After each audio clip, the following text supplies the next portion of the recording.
and we got a Belgian film coming up. Kev, you're the expert here. I'm gonna ask you. So this is a story set in the mid '90s when the country was kind of haunted by this high-profile case known as Maldoror. As an impulsive young police recruit tries desperately to uncover the mystery behind two missing girls that failed to be saved by a pretty horribly set up legal system. Comes from director Fabrice de Vels, who describes the film as a confrontation with evil and institutional dysfunction.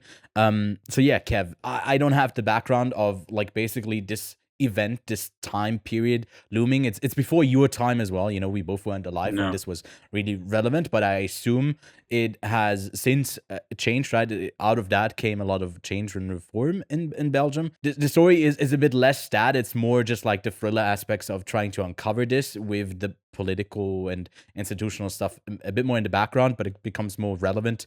Maybe it also takes like a lot of liberties to change stuff, especially towards the end there. I thought it was very like Seven-ish coded with the twists and turns it wants to take with its darkness and the real like horrible people that are the criminals behind this.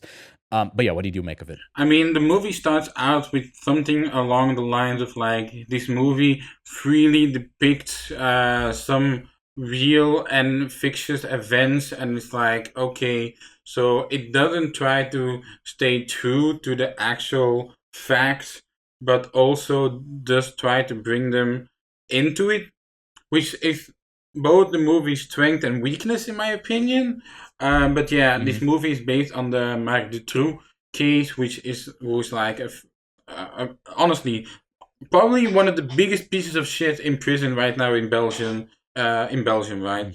At some point in the movie, which does depict it well, you know, when a big breakthrough happens in a police case, some of the people who are watching the news go like, "Oh, I would shoot the fucking guy. Oh, I would be that day one to knock his head in," and that is a mentality that a lot of people have. Should the should the pedophile ever go free, but he doesn't. He has a lifelong imprisonment. But should he ever go free, you 100% would expect hundreds of people in front of that prison the moment he gets free to actually bash his head in. It's that big of a story, right? But it isn't that like the first half is intriguing because it does stay mostly true to the story, but does some fictitious stuff as well. I appreciated that.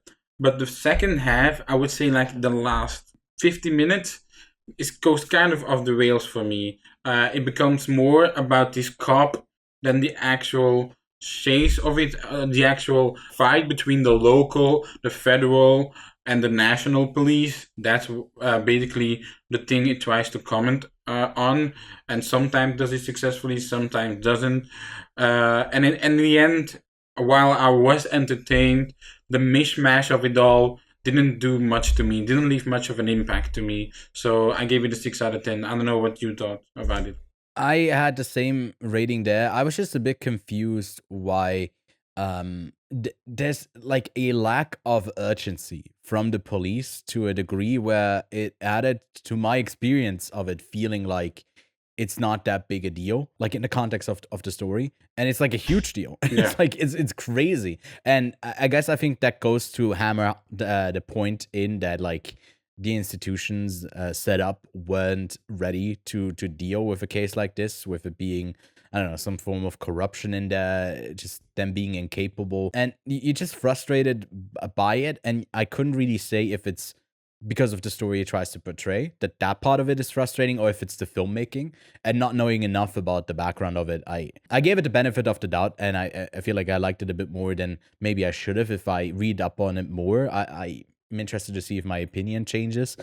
But yeah, I wasn't blown away. 6 out of 10 as well.